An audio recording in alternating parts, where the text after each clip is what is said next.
Good morning, guys. Welcome to another YouTube video. So I just wrapped up an hour on the bike. Why am I biking? As you guys know, I was in a marathon prep, and long story short, I'm in a boot now. I got injured. I tore my metatarsal. I can't run. So I did my hour on the bike. Now we're gonna go into a weight training session. But today we are going on a fall hunt. Hopefully get a buck and yeah, just throw around some weight. Take you guys through the day, shoot the shit, and hang out with me. So let's get in the YouTube video, and gonna hit the weight training session since we already got our cardio in. And like I've said before, if you guys go through an injury, which happens to a lot of runners, it's all about how you adapt to the injury, right? You only get stuck if you quit, if you give up on yourself, and there's always ways to get fitter. So for me, jumping on the stationary bike in the morning, doing my hour of cardio, sticking to that standard that I have for myself, which is what keeps me in shape. If you guys want the secret sauce, this is what I do. 2 to 3 meals a day, 2 snacks being fruit or protein, and then I get on the bike, I pedal till my heart feels like it's gonna burst. Just kidding, I go zone 2, which is like 130, 140 beats per minute. And then I lift 4 to 5 times a week, maybe 6 times, but really simple strategies. That's what works for me. So that's what I did this morning.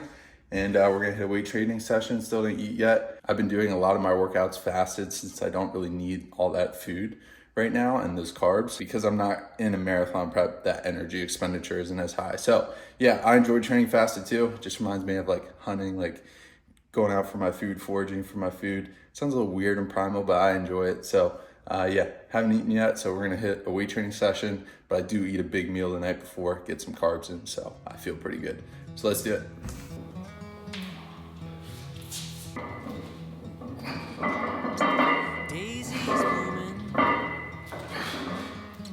Sundress wind in the breeze, can't stop staring. You've put a spell on me. I hope you never decide to set me free. The way you're moving has got me moving my own feet. Greatest feeling that I could ever dare to dream is you forever moving next to me.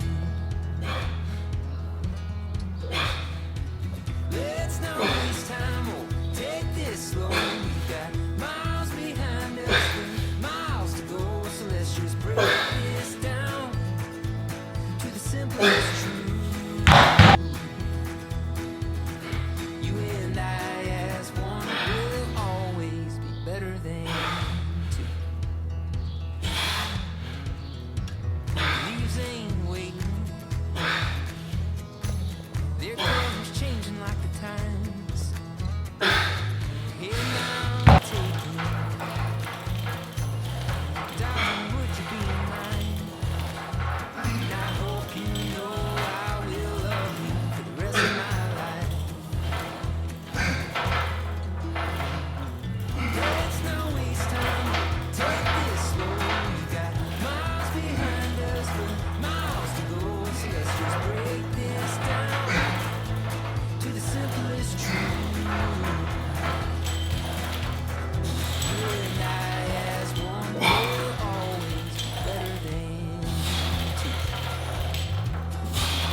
Take this slow, we've got miles behind us, but miles to go, so let's just break this down to the simplest truth. You and I as one will always be better than two. Yeah, you and I as one. Alright guys, so post lift, I was literally all out of supplements except for electrolytes. So I'm gonna show you guys everything I get. This is everything I take, nothing else. Endo pump is one. You know, he does like a good pump. That just helps get the blood to the muscles, helps it recover better, and really just, like I said, helps you feel more of the contractions. And I love pump. So I always get pump. Next is creatine.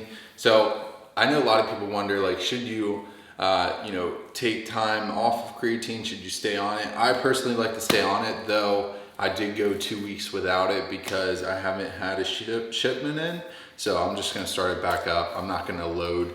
I'm just gonna start taking the 5 grams, but some people will take 10 grams and double the serving to saturate the body faster. I don't know if it works. I'm not, you may know, I don't know, but I just take 5 grams again. And then obviously that body weight will go up, but that's like intramuscular water, as creatine holds water in your body. So, if you're endurance training, you're gonna wanna drink some more water. And it's like a stabilization period where you will gain water weight kind of fast at first, and then your body will kind of regulate and flush it out. But creatine, mass moves mass, so I think it's the most well-studied supplement, and it's going to bring your body weight up, which is going to help you move more weight, right? So I love creatine. Vegan oatmeal cookie, protein. I like some vegan flavors. I like vanilla, peanut butter, and oatmeal cookie. Oatmeal cookie is my favorite. We'll do whey, blueberry. This is strawberry. This is chocolate peanut butter. You might ask, why are you having vegan and whey? Why don't you just choose one? And I think there are valuable protein sources in plant proteins, and then also valuable ones in whey proteins. And also, you got to think, a lot of people, myself, I eat a lot of dairy to begin with. So if I'm having 2 scoops of protein a day, sometimes my stomach gets a little weird if I'm eating a lot of dairy outside of that. So I'll just do 1 of each. So 1 scoop of vegan, 1 scoop of whey, and like my yogurt. So that's that. Next is gonna be strong reds, strong greens. Every morning I have that with BCAAs, the recover that BPN has. I'll also toss my creatine in that shake in the morning. Got blender bottles as well, because I lose them all the time. And then G1M Sport for my morning cardio sessions if I'm biking over, an hour or so. Anything over an hour, I'll take G1M Sport either during or before. So that's like the carb sources I'll use during. Sometimes I'll use a gel if I'm running, but obviously I'm not running.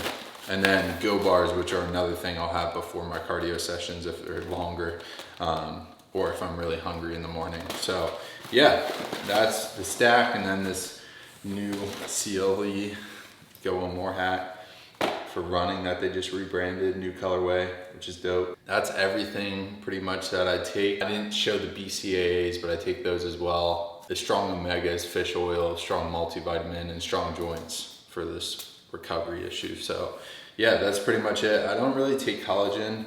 I don't know 100% how beneficial it is. Some people say it's good, some people say it doesn't do anything. I just take whey protein and vegan protein, that's it. So, and then, maybe I might take it in the future, but as of now, this has always worked for me.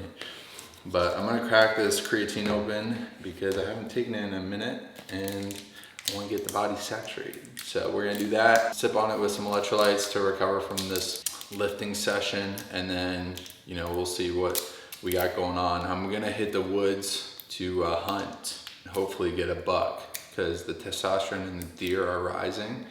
That's like how it works. So really, deer, the buck will become more active because their internal testosterone rises. And then that's why they start mating and chasing doe and trying to, go after them. And it's because their hormones are raging at a certain period of time. And then that's when they get stupid. Because buck are really smart, but they get stupid when they get a little anxious, if you know what I mean, or a little high strung. So we're gonna see if we can whack one tonight and go from there. But yeah. Let's do it.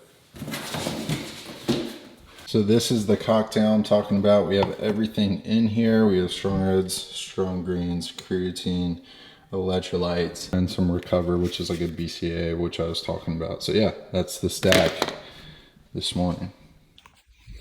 All right, so before I cook up lunch, I'm gonna show you guys what I get at the grocery store.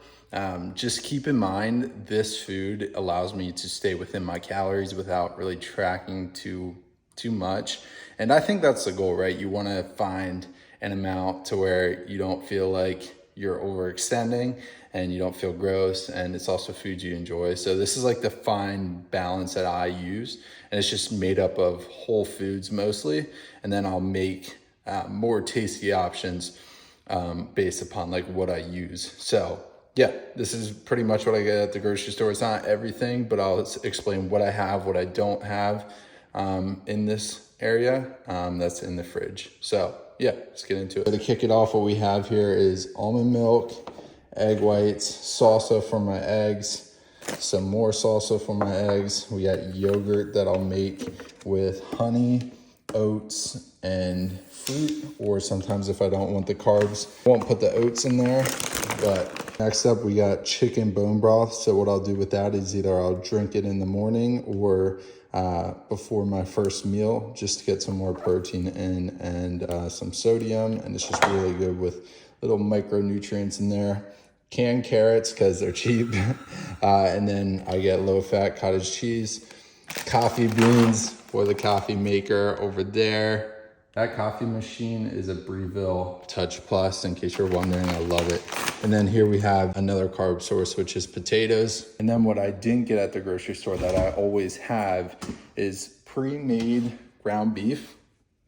Occasionally I'll make a salad and put some vinaigrette dressing on it. That's not low calorie or anything, but that's if I need more fat. I'll do sauerkraut for some gut health, and then obviously some beef, some 93.7, and if we get a deer, I'm gonna have that. And then we have some rice, which I also eat as well as a carb source. And then we have cooked up salmon, which I'll eat, once or twice a week to get some omega-3s in there. And then spinach. And yeah, pretty much what you notice is just a lot of whole foods and not too many processed foods, because everybody wants to have a lean body composition, but let's be real. It's really hard to not eat clean and have a good body composition because processed foods are just so easy to overeat, right? There's studies that show like people that eat processed foods versus whole foods, they'll eat 500 calories more a day. So you take that over a week, that's 3,500 calories, which is equal to a pound of fat a week. So I just try to keep it whole foods.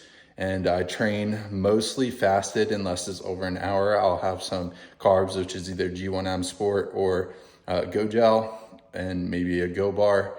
But I'll train fasted in the morning and won't eat my first meal till like 11 o'clock. And then I eat, 2 or 3 meals. And if I'm gonna have a snack, it's an apple or fruit or cottage cheese or yogurt. And then some more carb sources. I'll do honey. I'll do some nut butters, almond butter, or peanut butter. And then I'll also do, if my kryptonite comes out, is dark chocolate chips in my yogurt. And yeah, that's pretty much it. So I keep it simple and that's sustainable for me. So that's the secret sauce.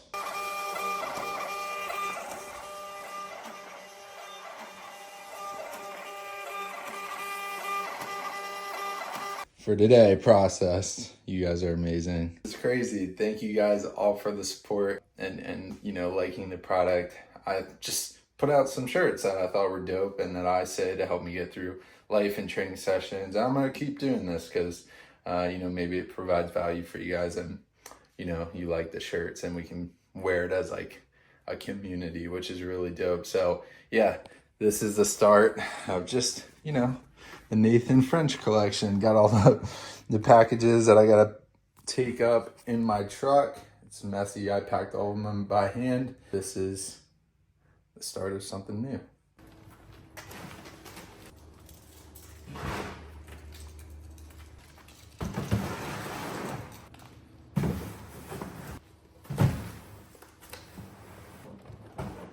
We're gonna try and get a buck. It's been iffy. I've seen some buck, but they're not getting close to me, and it's because of the wind. They smell me. So gonna try and go in a different way this time. That makes a difference. It's tough when it's warm because deer don't like to move when it's warm as much when it's cold. I had a cold front come in not too long ago. They were a little more active, but these buck are still nocturnal. So I might shoot a doe, but I do like to shoot a buck first, just because sometimes when the doe come through first, the buck come after, and then if I shoot a doe, I'm not gonna have the chance to shoot the buck.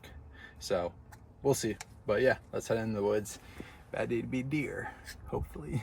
Probably not. Probably bad day to be Nathan because I haven't been seeing shit and I don't have my boot on, which I should. But it's hard to climb a tree with a boot on. So, gonna deal with the pain for now, but yeah, let's go in the woods.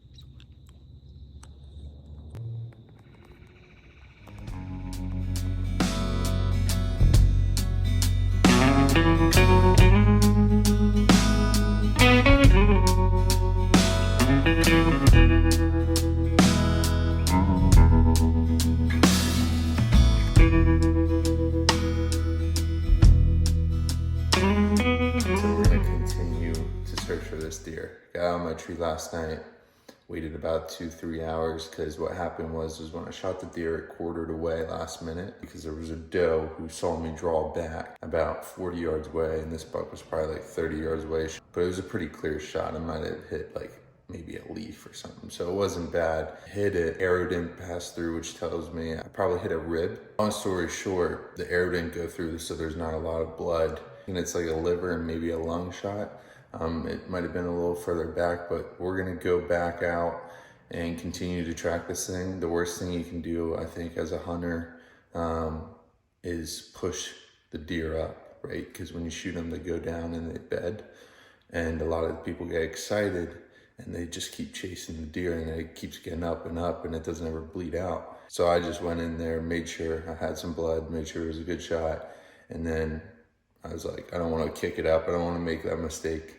The deer's gonna die, but if you push it, it's gonna die and you may not find it. So, I mean, we'll see. So yeah, we're gonna go out and see what we can find. It's been like 14 hours since I made the shot, so it should be dead by now.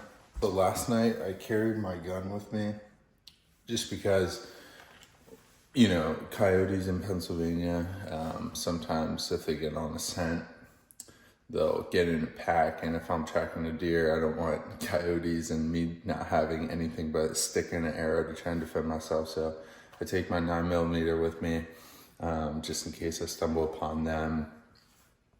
And I'm gonna take it out this morning because it's still a little dark, so you know, they still might be out there and you never know. So I just like to have it on me, but I don't carry when I hunt, I only carry when I track, if that makes sense. So just, yeah, do it that way. But yeah, this is a CZ 9mm. Love it. No safety, heavy trigger. Nice gun.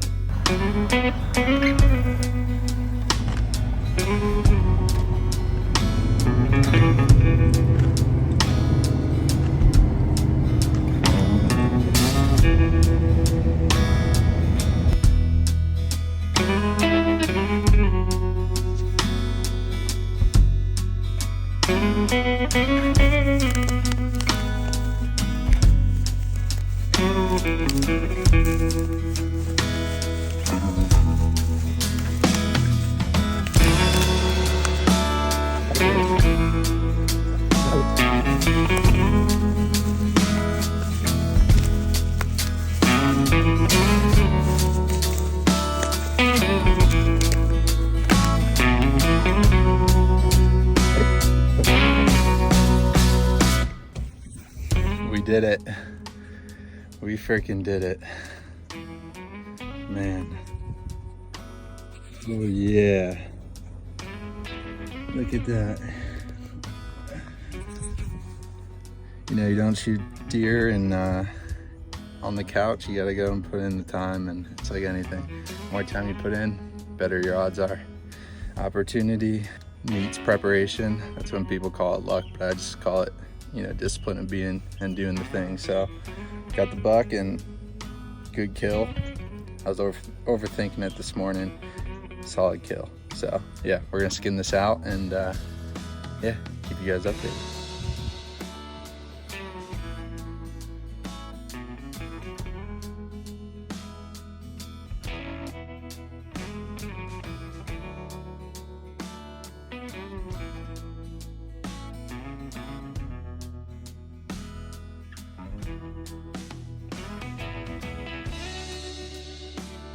You know, hunting gets such a bad rap, and it's because people don't understand what actually goes on. If you saw what goes on in the food industry, you would understand that this is the most ethical way to shoot a deer and get your meat.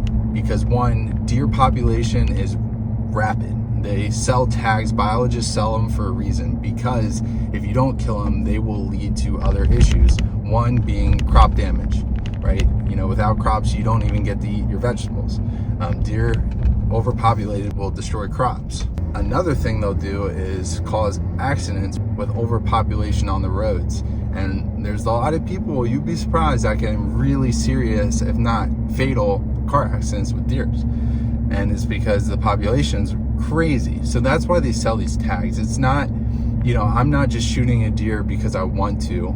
Obviously, I enjoy hunting and providing for my family and getting food in a natural way, but it's also benefiting society because, you know, you're filling a tag that the biologists put out there so you could control the population, to help the farmers, to keep safety of the people, and to control the population. Because here's the thing, who's gonna shoot the deer if hunters don't? Nobody. And if they just shot deer and didn't eat them, then the meat would get wasted. Like that's the whole point with hunting. And I just wish more people got an understanding of that, because I got a lot of hate when I posted about the photo online. And here's the thing, I've been shooting buck since I was, you know, young, and I just didn't post about it because I knew people just didn't understand. And I got to a point where I'm like, I'm just gonna be me. And it's like the Hardy song where he's like, I'm the same old ragneck, still gonna throw a dead buck on my Instagram. Like that's how I felt. I was like, this is who I am, this is what I do, and I take pride in it. I enjoy it. It's a hobby of mine, and it provides, and I feel like a contributor to society. And I get it why people don't understand, but the hate is just crazy to me because they just don't understand. Like, if only people knew where the meat they eat gets processed and happens. Oh my gosh. You think hunting is not ethical? That deer had no idea I was there. It died in its home. That's it. And it didn't suffer. Whereas like these cows, it might be a different story. And these chickens, definitely a different story, you know? So it's just things that you gotta kind of educate yourself with before I think these people make these assumptions.